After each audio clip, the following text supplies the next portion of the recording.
Então, pessoal, bom dia, eu agradeço novamente o convite, é um prazer estar aqui com vocês hoje. Então, eu vou falar um pouquinho sobre o que eu aprendi dando aula online durante a pandemia.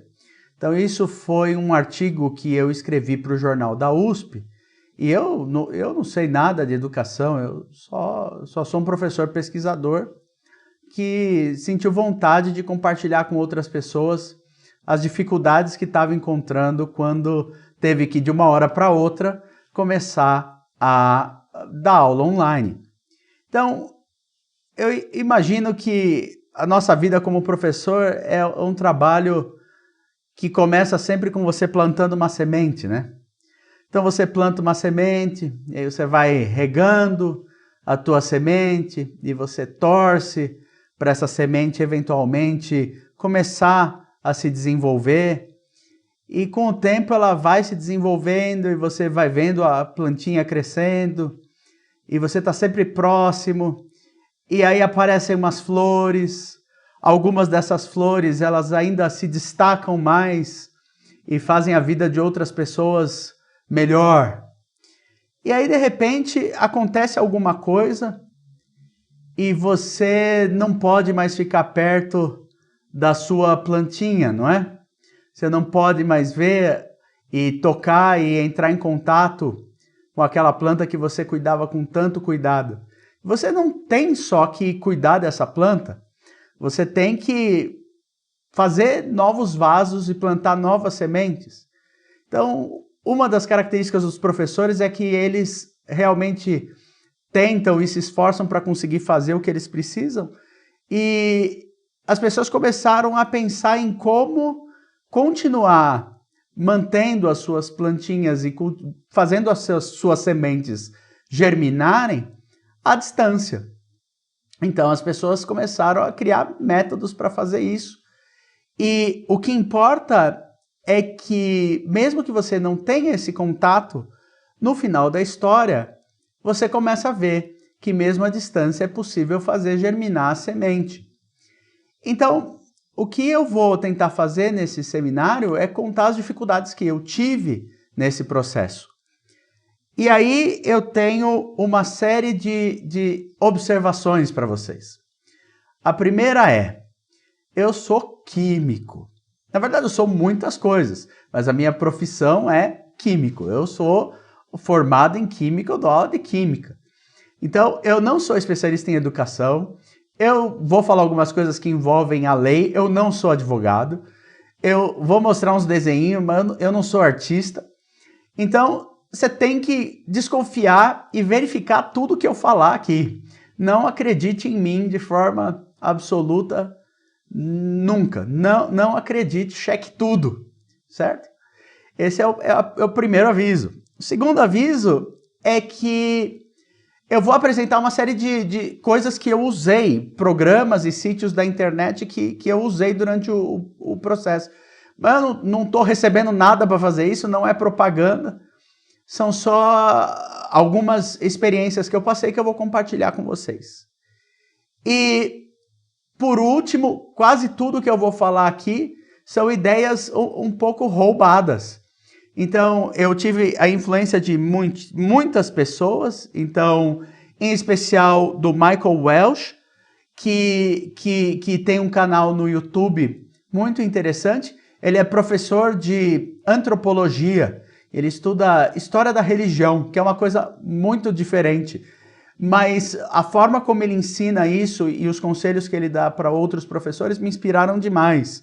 E existem vários outros canais, e em especial no Brasil eu gosto muito do Verve Científica, que é do meu amigo Eudes Filetti, físico, muito bom. Dê uma passadinha lá, veja o que ele faz, muito interessante. E, obviamente, Khan Academy, que explica as coisas em detalhes, né? Então, a gente está, de certa forma, homenageando e citando essas pessoas, porque você pode se inspirar nas pessoas desde que você conte de onde veio a sua inspiração, né? Então, a primeira coisa que eu percebi é que eu teria que preparar as aulas de forma diferente. E Normalmente, as minhas aulas, elas tinham uma certa expectativa. Eu tinha uma certa expectativa de como as coisas iam ser. Então, eu imaginava que eu ia dar 180 é muito menos do que o tempo de aulas que eu dou por semana para uma turma. Então, tipicamente, eu dou 4 horas de aula para uma turma por semana. Então, 180 são 3 horas, eu dei uma diminuída. Mas mesmo assim, o número me surpreendeu. Então, você vai lá, dá uma aula, e aí você ensina alguma coisa, aí você passa para a próxima, e você passa para a próxima, e você vai passando de uma a outra, construindo o conhecimento, e aí um dia você vai lá e aplica uma prova para medir se esse conhecimento está sendo transmitido e entendido da forma que ele tem que ser para gerar pessoas que sabem aquele conteúdo. E isso aqui foi o meu esquema durante muitos, muitos anos.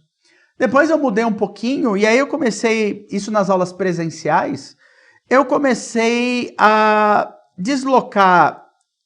me deslocar do mesmo jeito, mas eu fazia umas avaliações no meio do caminho curtinhas, uma perguntinha aqui, uma coisinha ali, para não ser pego de surpresa no fim, né? Se chegar na prova todo mundo vai mal, ou você errou a mão na prova, ou tem algo muito errado com o que você está ensinando ou como você está ensinando.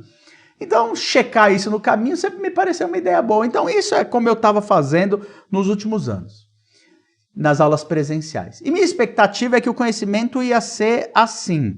Então, eu ia, ensino, o pessoal aprende, aprende, aprende.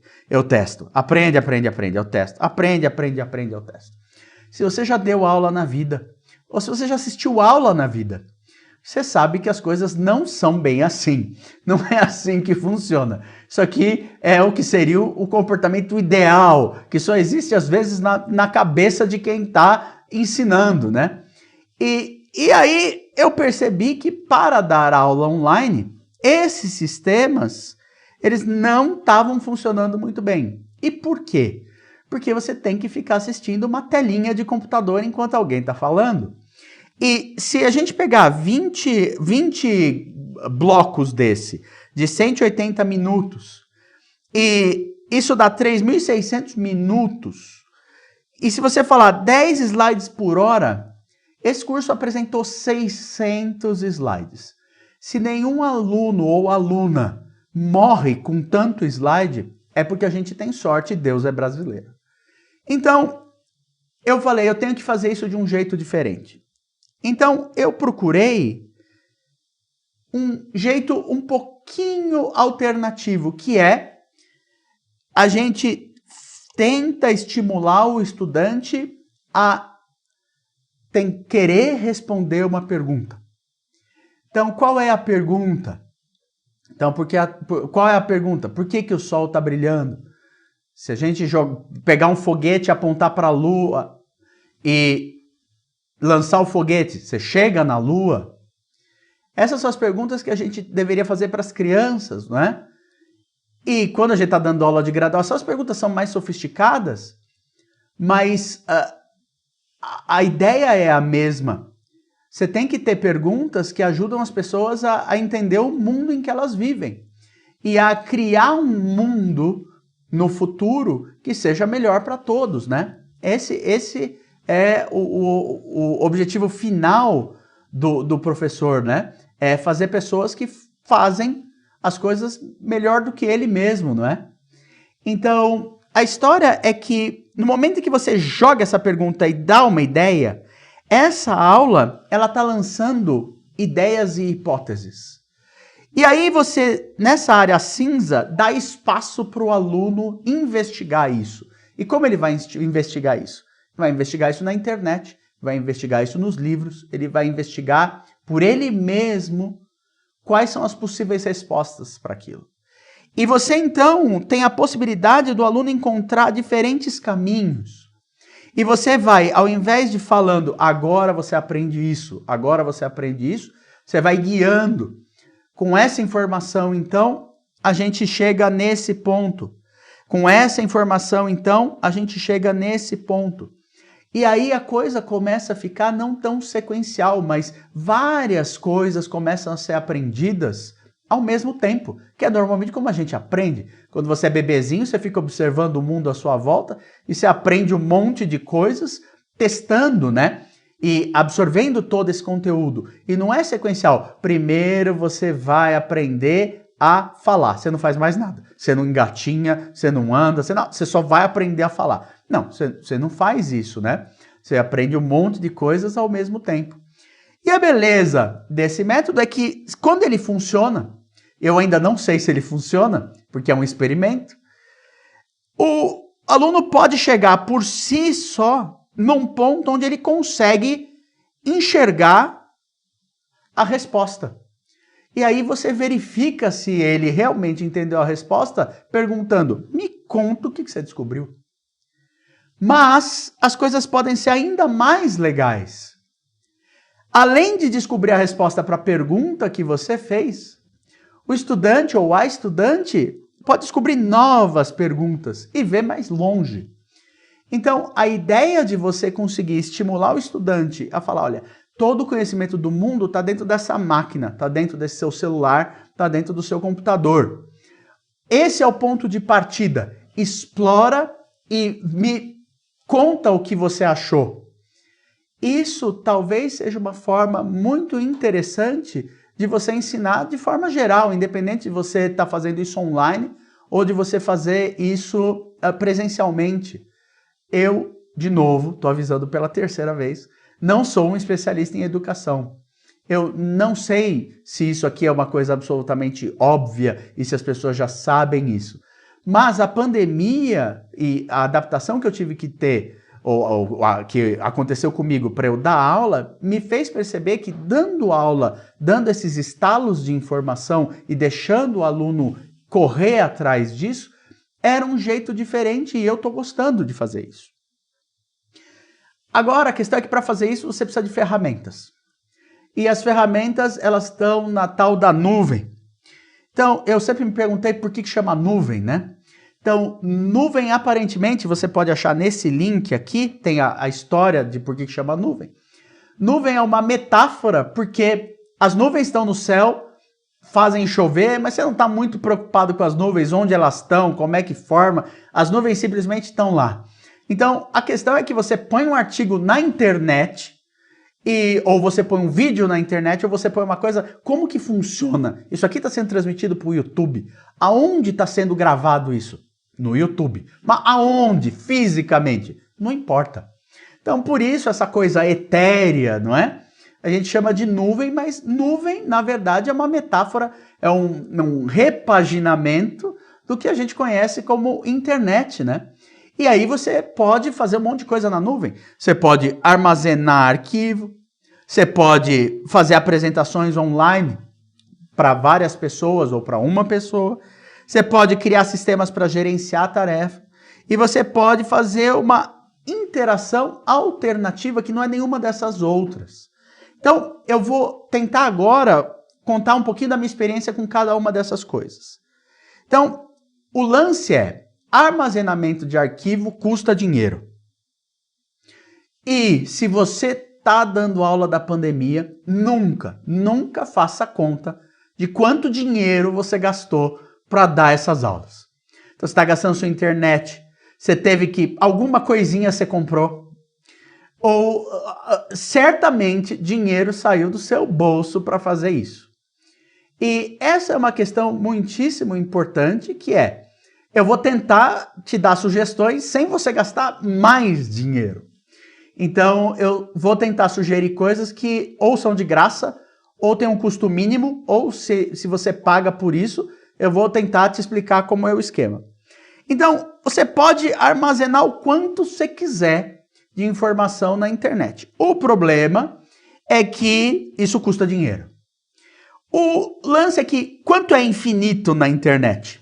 Infinito na internet nos dias de hoje é algo em torno de zettabyte. Zettabyte é 10 elevado a 21 bytes. E o que é isso? Isso é o seguinte, 1 zettabyte são 36 mil anos você assistindo Netflix.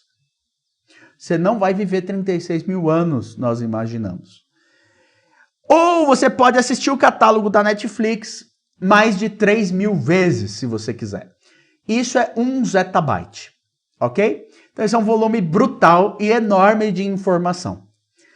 Mas, de graça, você vai conseguir, em média, 15 gigabytes.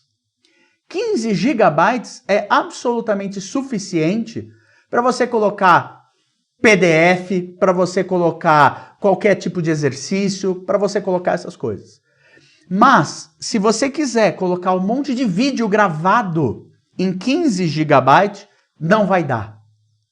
E por quê? Porque se você pegar um vídeo em 720p, 720p é quantos pontos tem de resolução, que é a qualidade que você possivelmente está me assistindo agora, que é o máximo que qualquer programa que transmite vídeo faz, é 720p. 1 hora desse vídeo custa 1 gigabyte. Então, se você tiver 15 vídeos no armazenamento de graça, para o teu aluno assistir quando ele quiser, você comeu todo os 15 GB que você tinha de graça, já era. Então a gente tem que dar um jeito de adaptar isso. Um ponto importante que tem sido bastante discutido no mundo todo e agora no Brasil, é que quando a gente fala que esses 15 GB são de graça, na verdade, de graça é uma expressão um pouquinho forte.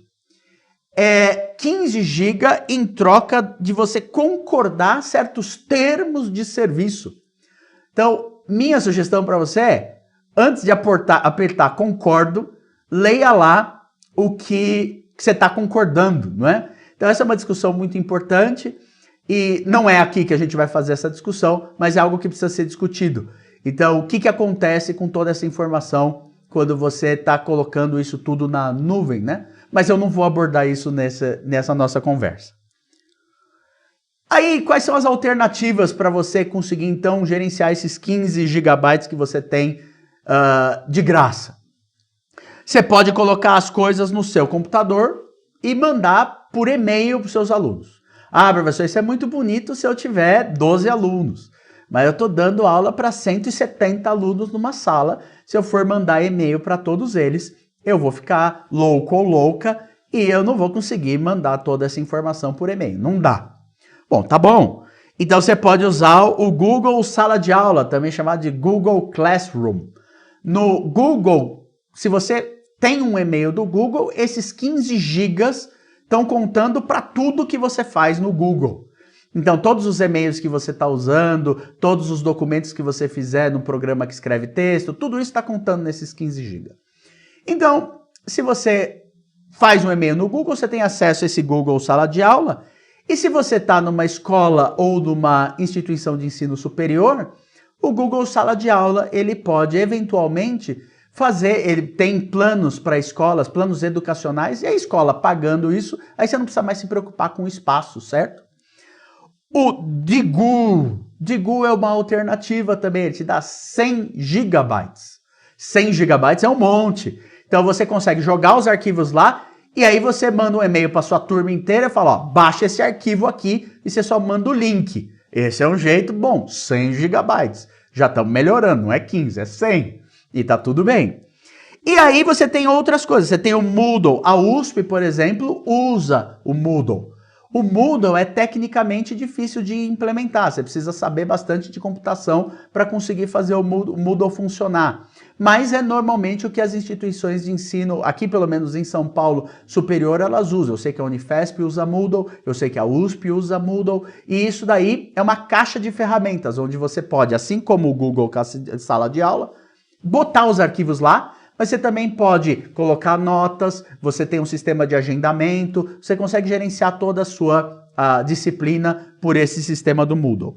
E o Nextcloud é um sistema muito interessante que transforma o seu computador no servidor. Você instala um programinha, você fala, eu quero compartilhar esse arquivo que está no meu computador e eu só quero mandar um link para as pessoas.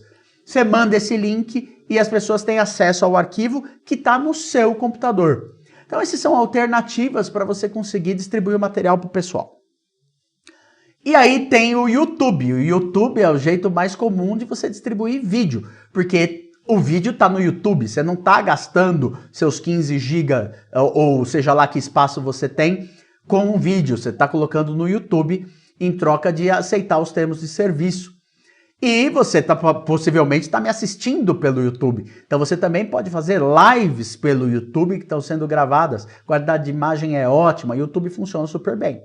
A questão fundamental do YouTube é que quando você coloca coisas no YouTube e elas se tornam públicas, a gente tem certos desafios legais que estão sendo entendidos só agora.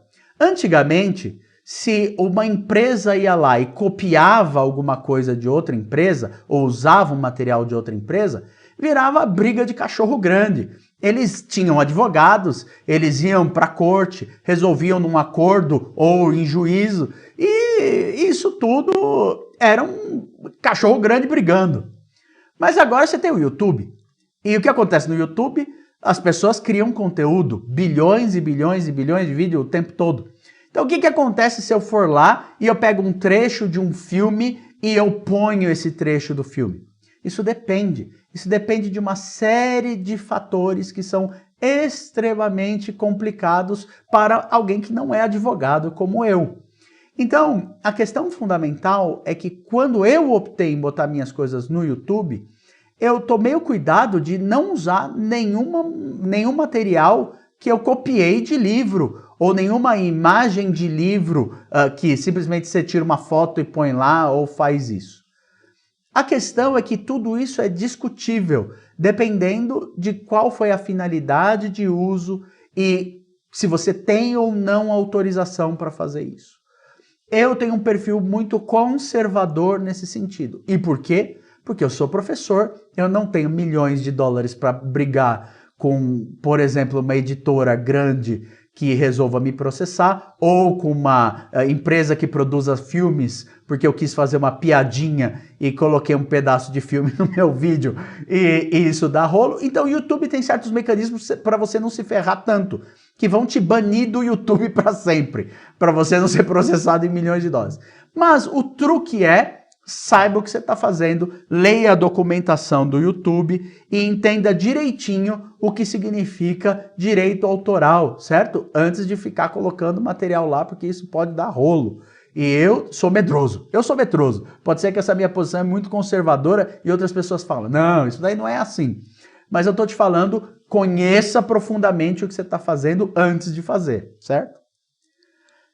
Aí, se você não vai dar aula dessa forma assíncrona, ou seja, pôr o vídeo no YouTube e falar, estuda lá e a gente vai discutindo por e-mail ou vai fazendo isso, se você quer dar aula desse jeito que a gente está fazendo, em tempo real, forma síncrona, existem essas opções que são todas bastante eficientes.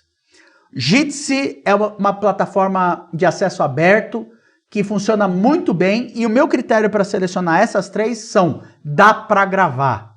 Então, você consegue colocar um monte de gente no Jitsi, você consegue dar aula e você consegue gravar para colocar isso, se você quiser, no YouTube ou se você quiser aonde for necessário, por exemplo, naqueles 15 GB que você tem ou no Moodle da sua universidade.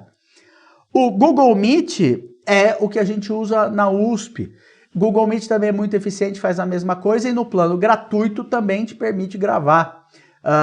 Essas políticas, obviamente, mudam sempre, então checa, né? Se ainda permite gravar. Mas o Jitsi sim, porque é uma plataforma de acesso aberto. Mas o Google Meet você tem que checar.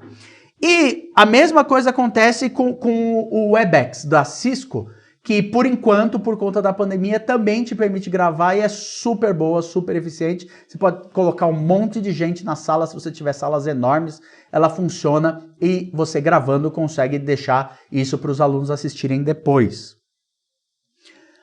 Arruma um calendário.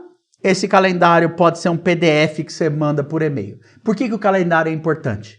Porque da minha experiência, o aluno tem que saber de antemão tudo o que vai acontecer. Você ficou ansioso com a pandemia? Os alunos também ficam. Eles não saber o que vai acontecer é o que deixa todo mundo ansioso nessa vida. Então, eu sempre deixo claro tudo o que vai acontecer no momento em que começa o curso.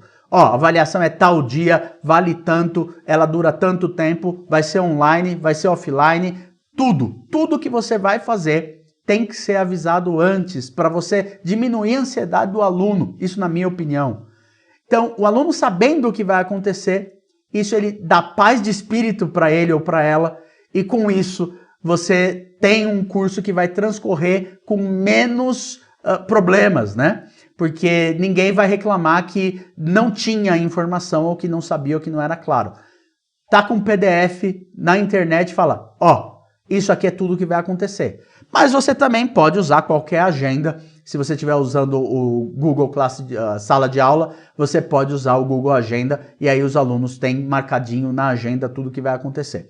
Mas um PDF resolve o problema. A ideia aqui não é o que você vai usar para fazer isso. Dane-se o que você vai usar. O que é importante é que você conte para os alunos que eles têm tarefas e que as tarefas vão acontecer, transcorrer de tal jeito e elas vão valer tanto e vai ser assim no dia tal, da forma tal. E aí vem a questão interessante que quando você começa a gerar toda essa quantidade de informação, você descobre que existem outros jeitos das pessoas terem acesso à informação que você quer passar para elas. Uma das coisas que eu descobri que foi sensacional são os tais dos podcasts. Então, podcast é um nome muito chique e sofisticado para uma gravação de rádio, né? Então, eu sou da geração X, então eu usava uma coisa chamada Walkman, né? Então, você põe um foninho, tinha uma fita, e a fita tocava lá a música. E eu andava com esse Walkman para cima e para baixo o tempo todo, ouvindo música. Bom, e se você agora tem todas as músicas do mundo no seu celular? Bom, se você tem todas as músicas do mundo no seu celular, é muito fácil, porque você também pode ter todos os livros do mundo no seu celular e você pode ter aula sobre qualquer coisa no seu celular. Está correndo? Podcast. Está andando? Podcast. Está fazendo qualquer coisa? Está esperando no consultório do dentista? Podcast. E o podcast pode ser sobre qualquer assunto. Então, por que não gravar um podcast sobre a aula que você quer dar? E, obviamente, se você quer explicar... Eu sou químico. Químico tem aquele negócio, né? Chama orbital. Orbital é uma das coisas mais exóticas que você pode imaginar, porque imaginar um orbital, do ponto de vista físico, é muito difícil. Exige uma grande capacidade das pessoas extrapolarem essa visão física. É difícil. Então, você não fica falando de orbital e detalhe de coisa que a pessoa precisa de mais informação para entender. Mas você consegue falar de forma geral sobre as coisas. Então, podcast, você pode armazenar de graça aqui. E põe lá, teu aluno vai ter acesso. Teu aluno é novinho, tua aluna é novinha, eles sabem acessar isso com facilidade. Isso aqui é bem fácil, você grava o treco, joga lá e tá tudo certo. Não temos grandes complicações. Essa é a Zezé, minha gata. Ela invade todas as minhas apresentações e todas as aulas que eu já dei na vida. A Zezé é uma das coisas imprevisíveis que podem acontecer durante a sua transmissão. Desde a gata invadir até a internet cair. Então, mantenha a classe e continua, não é? Então, voltando ao podcast, você pode colocar lá o seu áudio, tá com o áudio lá, fala sobre o que você quiser, você quer falar sobre coisas que são opiniões suas, coloca no podcast, o aluno vai ouvir. Só não faz um podcast de 16 horas, a não ser que você esteja narrando o Ana Karenina, entendeu? Porque essa é uma questão importante. A quantidade de conteúdo que a gente vai expor às pessoas, ela determina o quanto pode ser retido. Ninguém consegue absorver 16 horas de informação do mesmo jeito, no mesmo nível, seja lá qual seja o conteúdo, certo? Aí você tem essa plataforma chama Slido, que é uma questão de perguntas e respostas online. Então você pode colocar um monte de perguntas lá, os alunos respondem, isso cria uma interação muito interessante e também permite que você faça isso durante as aulas. Então, durante a aula, você pode usar o Slido, os alunos usam o aplicativo no celular e eles tornam a aula um pouco mais interativa. E o Piazza, que é um fórum gratuito para você... Põe lá uma questão, Os alunos começam a debater, você fala, isso aqui está certo, isso daqui é mais ou menos certo, isso daqui está errado. Você vai guiando os alunos pelo caminho e pode ser muito útil, porque todas essas plataformas são gratuitas. Então dá para você usar essas ferramentas muito bem, sem gastar mais do que você já está gastando. E aí vem o ponto fundamental. Se você está fazendo todas essas coisas, e você nunca fez isso, você não é especialista nisso, como eu não sou, é muito importante que você pare por um segundo para ouvir o estudante. Então, o ponto-chave é a gente lembrar que nós estamos lidando com pessoas. São pessoas. E pessoas têm sentimentos, pessoas têm ansiedade, pessoas têm medo. Então, ficar rotulando o estudante, o aluno, a aluna, ou assim como ficar rotulando o professor, ficar rotulando as pessoas não é muito produtivo. Está todo mundo buscando alternativas para fazer o melhor que pode. Então, sendo pessoas, é muitíssimo importante que você entenda que a gente tem que se preocupar com elas. Então, acha um caminho para se comunicar com essas pessoas. E o caminho para você se comunicar com essas pessoas é, Zezé passou para lá, ouvir. Você tem que ouvir o que as pessoas têm a dizer. Então, é importante encontrar um caminho para entrar em contato com os seus estudantes. Ficar num pedestal, pelo menos na minha opinião, não é a melhor forma de você se conectar com eles. E eu resolvi ouvir os meus estudantes através de perguntas. Eu pergunto o que eu quero saber, sem complicação, sem grandes segredos, sem mágica. E essas perguntas não precisam ser perguntas muito sofisticadas. Elas, na verdade, se você está usando o YouTube, elas vêm na forma de gráficos. Então, esses aqui são gráficos de alguns vídeos que eu tenho no meu canal do YouTube. Olha que interessante. Essa é a duração do vídeo, até 100%. Essa é quantas pessoas eu retive. Acontece algum fenômeno que eu não sei qual é, que nos primeiros 10 segundos dos meus vídeos, eu perco mais de metade da população. Considerando que em alguns vídeos eu apareço, em outros vídeos eu não apareço, eu imagino que isso não tem relação com as pessoas me acharem muito feio. Porque isso passou para... Será? Aparece cara horroroso? Eu não quero ver esse cara na minha frente. Que cara horroroso? Podia ser, mas não. Nem todo vídeo eu apareço. Então, eu estou comparando aqui em azul meu vídeo mais popular com o primeiro vídeo que eu fiz em verde, com o vídeo mais recente que eu gravei, usando tudo que eu sabia, animações e as coisas mais malucas que você pode imaginar. E você vai perceber que esse comecinho é mais ou menos igual, eu perco bastante, e depois lentamente vai caindo, em todos os casos. Nesse aqui acontece uma coisa interessante, cai numa certa velocidade e depois cai um pouco mais íngreme. Aí o que acontece? Nesse vídeo, nesse ponto aqui, eu falo, acabou. E aí eu falo uma coisa extra depois. Não foi uma boa ideia. Foi uma péssima ideia. Então, essa coisa de falar, acabou. Ah, mas tem mais uma coisa? Ruim. Foi ruim para mim. Não funcionou. Mas olhando o gráfico eu sei, certo? Esses picos dizem, ó, o aluno voltou, ou a aluna voltou para assistir esse pedaço de novo. Eu vou lá e vejo, que pedaço é esse? Que pedaço ele voltou?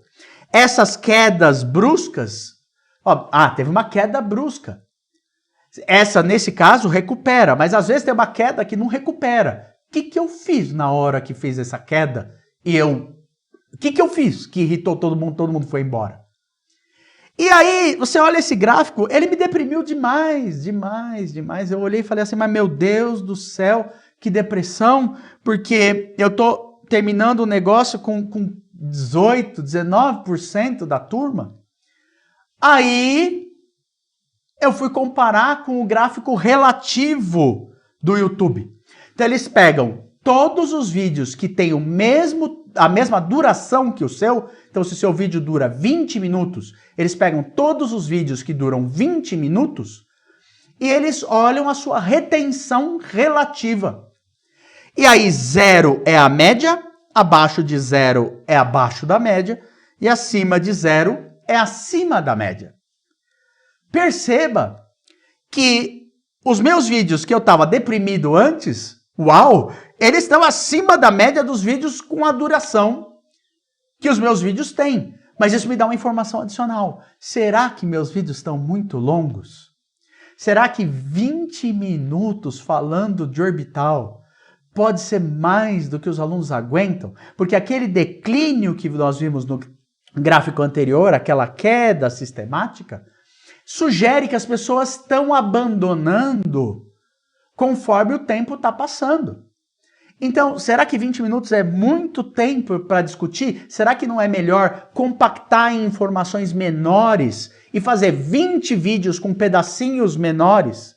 Aí você vai falar, isso não é pedagógico, porque aí eles vão compartimentalizar essa informação e não vão ligar uma coisa na outra. Bom, depende de como é que você vai fazer isso, né? Então, se você se esforçar para tentar deixar claro que as coisas estão ligadas, isso talvez não seja tão ruim, eu não sei. Mas o ponto fundamental da história é que o que eu sei é que a minha geração já foi doutrinada com videoclipe. Videoclipe é 3 minutos, não é? Você assistir um filme que leva 2 horas, o último filme que eu vi de ação, em uma cena de 2 minutos, morreram 160 pessoas. Então, não para de ter tiro, não para de ter coisa voando, não para de acontecer coisa o tempo todo. Então, as pessoas estão acostumando com isso e a gente tem uma geração inteira que nasceu com isso e tudo que chega nelas é assim. Então, a questão é, você pode tentar combater isso. Então, você pode ir para a Avenida Paulista, aqui em São Paulo, e fazer uma passeata falando, não, a gente precisa tentar fazer coisas mais longas e mais calmas, para as pessoas conseguirem paulatinamente construir o raciocínio e fazer isso de uma forma mais nobre do que ter aquele jorro de informação por 3 minutos. Mas o fato é que isso está influenciando a capacidade das pessoas de se concentrarem por muito tempo. É claro que a gente está falando do YouTube. Isso daqui a pessoa está assistindo, ela não está interagindo com você. No YouTube ninguém interage com a outra pessoa. Porque se você está com uma dúvida agora, ou você quer fazer um comentário para mim agora, você não pode fazer isso. Porque eu estou te dando uma palestra, você está numa posição absolutamente passiva nesse momento. E essa posição passiva não é o que a gente está acostumado na educação. Me pergunta, eu te respondo, me interrompe, a gente conversa. Essa troca, ela acontece de um jeito diferente quando você está no YouTube. A pessoa pode te mandar um e-mail, a pessoa pode fazer um comentário com uma pergunta. Então é por isso que os canais que tem esses milhões e milhões de likes, vocês sabem, eu não ligo para like. Não me importa absolutamente nada se as pessoas foi like. O que me importa é se elas entenderam o que eu estou falando lá, né? Então, mas tem vídeos que são vídeos profissionais. Os caras dependem do like para monetizar isso e se transformar em dinheiro. Eu no momento, não estou preocupado com dinheiro. No momento, eu acho que quase sempre, não estou preocupado com nenhum dinheiro que isso daqui vai gerar. Não vai gerar dinheiro nenhum. Não é por isso que eu estou fazendo isso. Eu estou fazendo isso porque eu sou professor. Eu quero ensinar o treco. Então, o ponto é, esses vídeos com muitos likes, eles terminam sempre com uma provocação. O que você achou de tal coisa? O que você quer ver depois? Então, eles estão ouvindo a audiência para conseguir fazer a audiência subir. E essa é uma dica importantíssima, porque se você ouve e sabe o que as pessoas esperam de você, o que elas querem de você, você vai conseguir produzir conteúdo que as pessoas querem.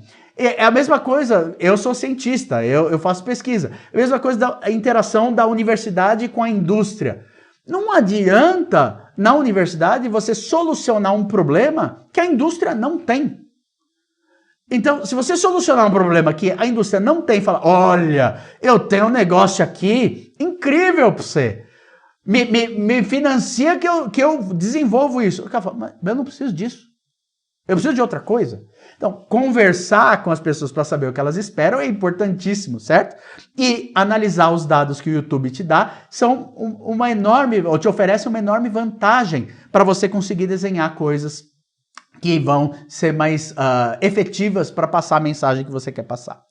Um outro ponto é, manda pergunta para eles. Eu vira e mexe, mando para os alunos uma enquete. Fala, de 1 a 5, você está entendendo? As aulas estão claras?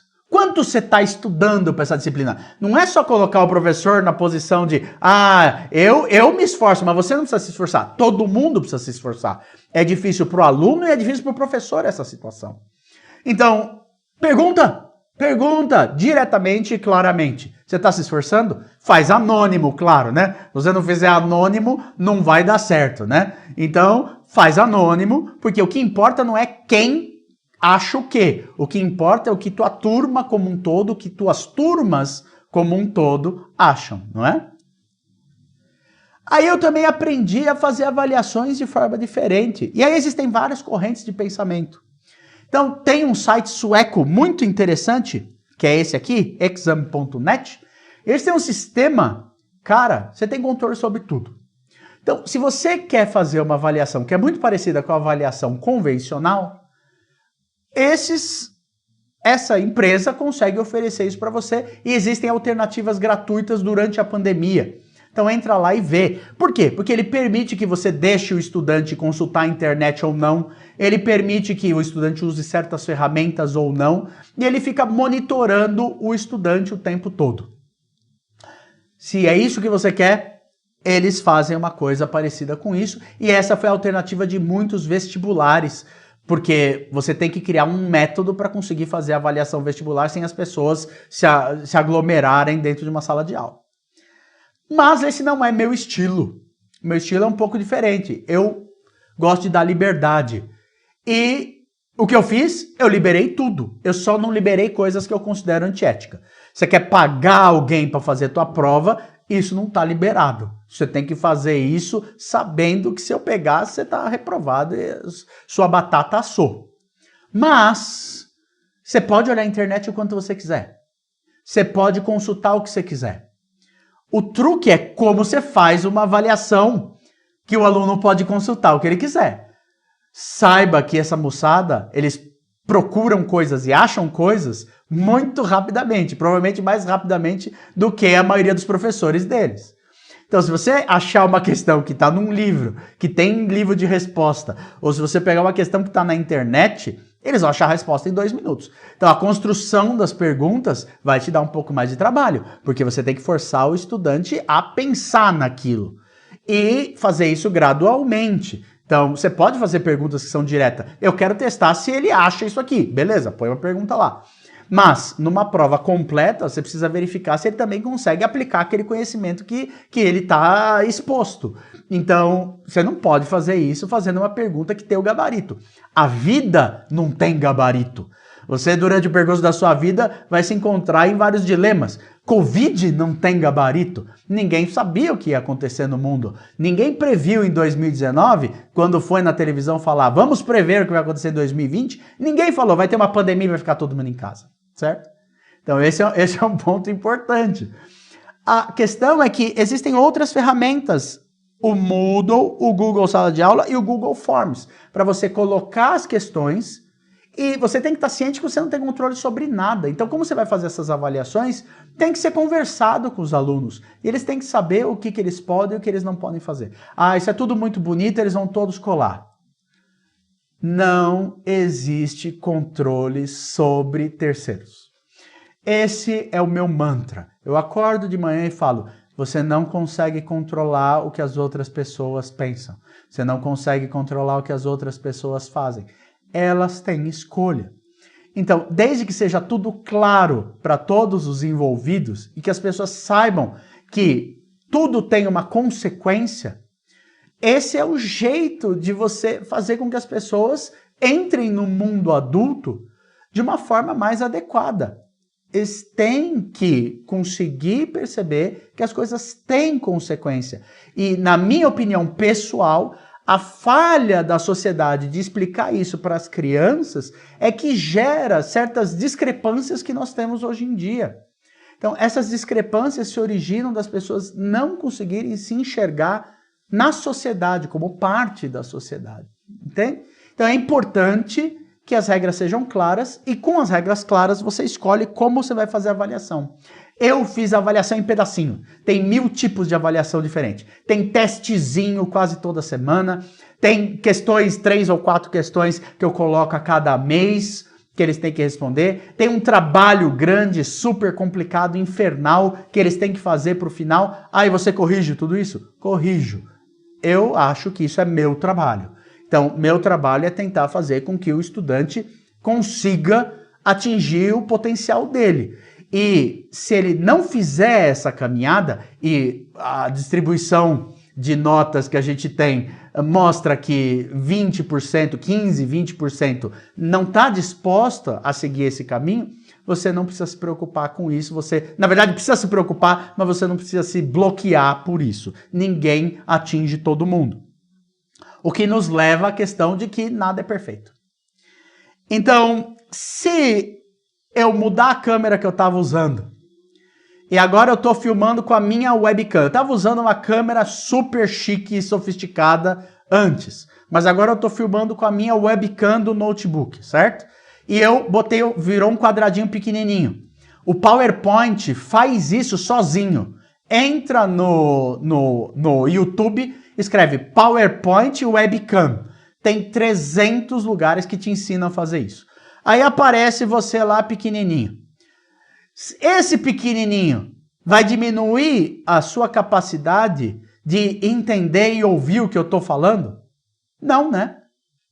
Só deixei de ser grande e ficou pequenininho.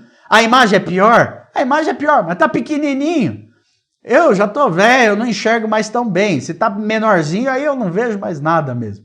Mas a questão fundamental é que tá pequenininho, tá ótimo. Explica o negócio pequenininho ali, o PowerPoint faz sozinho. Você mesmo grava o treco, não precisa editar. Grava, põe na internet e pronto, o teu conteúdo tá lá. Ah, mas não ficou perfeito. Liberte-se da perfeição. Ah, mas tá muito ruim. Tá muito ruim. Se eu penso, tá muito ruim, eu não consigo. Eu não atingi esse grau de iluminação para chegar nesse ponto. Mas, olha que interessante. Eu tenho uma janela desse lado aqui. E eu tenho uma luz desse lado aqui. Um holofote me iluminando. Se eu apagar esse holofote, fazendo isso aqui. Está vendo que eu fiquei mais escuro? Incrível. Se desliga a luz, você fica mais escuro. Quanto menos luz, melhor a câmera que você tem que ter.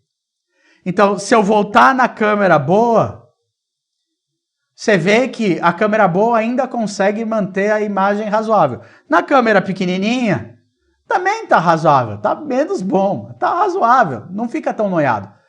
Mas, se eu estiver gravando à noite e a janela não estiver mandando a luz do sol para mim, essa imagem vai ficar horrível. Então, qual é o truque? Faz uma fonte de luz boa. Essa é a coisa mais importante. Então, você vai gravar vídeo, grava de dia perto da janela. O sol ainda é de graça. E se você vai fazer de noite, pega tudo que é lâmpada na sua casa, liga ao seu redor te iluminando loucamente, porque aí você consegue usar qualquer câmera. Celular, a câmera do computador, qualquer câmera, por pior que seja, quanto pior ela é, mais luz ela precisa. Mas se você botar um monte de luz, fica bom. Outro ponto é que você está vendo este negocinho aqui. Esse negocinho aqui é um microfone. Esse microfone me custou R$20. R$20 é, em certas ocasiões, muito dinheiro. R$20 para um microfone é pouco dinheiro. O truque é que você já tem microfones que você já comprou, que vieram com o seu celular. Aproveite, porque parece que os celulares novos, os caras não vão mandar quase que nem bateria mais, não vão mandar mais nada. Pega o microfone desse, pluga no teu computador, pluga no teu celular e taca o microfone perto da sua boca. Se as pessoas não ouvem o que você está falando, isso é muito ruim. É pior do que a imagem ser ruim. Então, não fica preocupado em ser tudo perfeito. Se você quer que fique melhorzinho e você não quer gastar dinheiro para fazer isso, e eu recomendo que você não gaste dinheiro com nada, porque vai te dar vontade. Ah, se eu comprar um equipamento melhor, ou se eu assinar esse serviço aqui, vai ser tudo bom. Tem 1000 vídeos na internet, Google aí, você vai ver. Googlar virou verbo, né? É incrível. Põe no Google, você vai ver. Comparando um piano de 2 milhões de dólares com um piano de 20 mil dólares. Se você é um baita especialista, você consegue ficar incomodado e falar, esse de 20 mil é uma porcaria. Mas se você é um ser humano normal, você vai falar, tá bom, é um pouquinho pior. Quem está assistindo, o aluno, não está tão preocupado se o teu negócio é perfeito ou não. Ele está preocupado se você está lá, se você está se esforçando, se você está tentando fazer o melhor que você pode para passar o conteúdo que você quer passar. Então, não fica perturbado com essa questão da perfeição. E se você não sabe desenhar, você não sabe fazer vídeo, você não sabe fazer nada disso, não tema. A internet te salva. Então, esses sites aqui são fontes de vídeo e imagem que são licenciados de várias formas. Ou eles não têm direitos autorais, ou eles são Creative Commons, que quer dizer que você pode usar desde que você siga certas regras, ou eles são domínio público. Se você não entende essas coisas, e eu não sou advogado, eu não entendo, entra no site e clica, eu só quero ver as coisas que são de graça e tome cuidado, porque, por exemplo, royalty free, free parece grátis, mas royalty free não é de graça, você tem que pagar. Então, lê o bagulho. E eu tô te contando que esses sites, então você vai no Free Pick, põe lá, eu quero coisa que é de graça e que mostra o quê? Vaso. Você vai achar aquele vasinho que eu mostrei no começo dessa apresentação. Por quê? Porque eu não sei desenhar aquilo. Eu só botei o vasinho lá e mandei um PowerPoint juntar as coisas e fazer andar. É isso que eu fiz. Vídeo. Google Imagens, se você vai lá no Ferramentas e filtra. Só licença de uso e licença de modificação. Ele te mostra tudo que você pode usar de graça sem ter problema. Wikimedia, Unsplash, 1000 sites desse tipo. Esses são algumas sugestões. E aí, se você gosta de computador, se você está em sintonia com a máquina, se você curte computador, essas são as ferramentas para você diminuir o quanto de espaço você usa, criar áudio e vídeo de um jeito bem sofisticado. Você está reparando que eu consigo aqui mudar para a câmerazinha, consigo mudar para a câmera grande, consigo tirar a câmera, consigo aparecer para você grande. Então, eu estou fazendo essa mágica usando esse programa aqui que chama OBS, que é de graça. Tem 1000 tutoriais. Tem uma curva de aprendizado? Tem. Mas todo professor é também aluno e todo aluno também é professor. Conversa com as pessoas. Você vai se desenvolver. É fácil depois que você rompeu essa barreira inicial de se aventurar a explorar isso daqui. PowerPoint não é de graça, PowerPoint é pago. Existe o PowerPoint 365 que tem na internet, mas ele tem recursos limitados. Então, PowerPoint, algumas instituições de ensino oferecem isso daí com desconto ou de graça, mas PowerPoint é obviamente muito conveniente para fazer as coisas. Gravar áudio, Audacity. Grava áudio, tem em português, você grava o áudio, lindo, lindo. Resolve o seu problema. Seu PDF está muito grande, joga na internet. I love PDF. Ele diminui para você, fica pequenininho, não gasta teus 15 GB. E o que eu não pus aqui, devia ter posto, é um programinha que chama Handbrake. Handbrake comprime vídeo. Ele deixa o vídeo pequenininho. Então, explora quais são as suas possibilidades para tornar o seu material mais fácil de distribuir. E isso me leva à questão de, se eu tenho que distribuir material, eu tenho que pensar na realidade social. E existe um relatório que saiu no dia 5 agora de novembro, do Comitê Gestor da Internet, que diz o que está acontecendo em termos de internet no país. Então, se você pegar todo mundo que tem mais do que 16 anos e frequenta algum tipo de escola ou instituição de ensino superior, você vai perceber que 82% do total está participando de atividades online. Esses 82% não são meu problema. Meu problema são esses 18% aqui. Por que tem 18% que não está acompanhando as coisas online? Quais são os motivos? Eu não sei avaliar, mas eu posso analisar as estatísticas.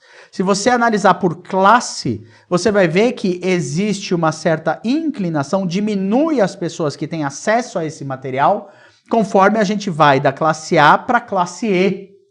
Então, tem 89% da classe AB consegue acompanhar o material online, mas só 71% da DE consegue fazer isso.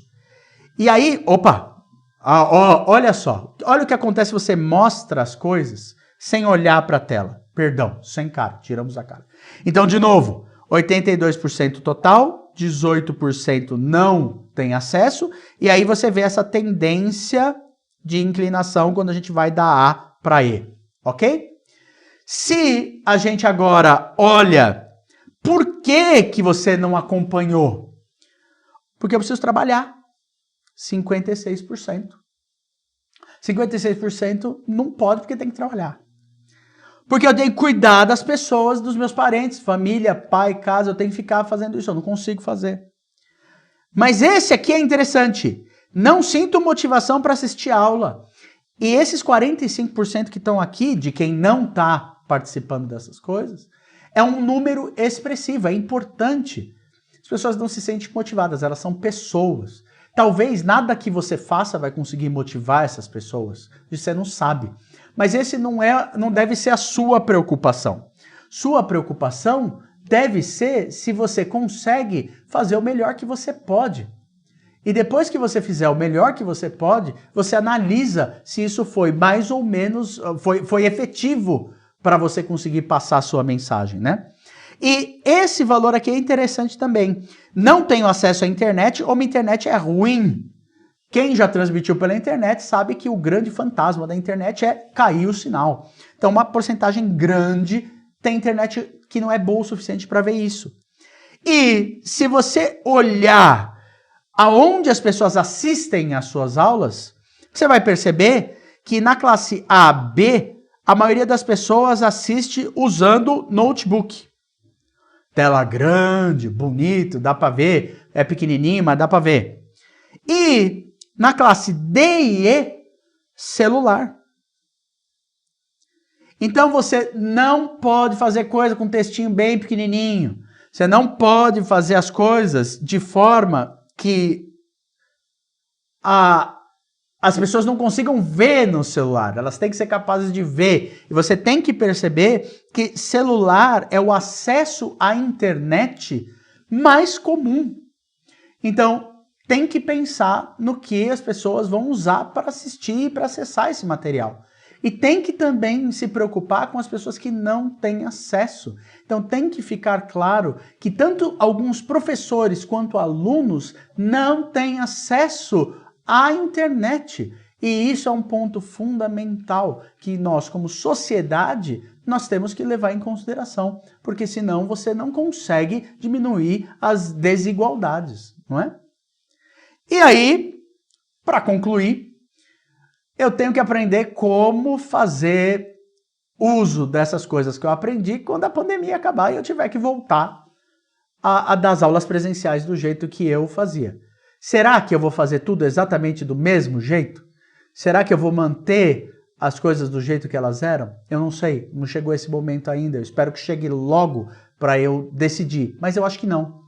Eu acho que nunca mais eu vou dar as aulas do mesmo jeito, porque durante a pandemia eu acabei aprendendo muito mais sobre como interagir com os meus estudantes do que nos 20 anos que eu tenho de docência presencial.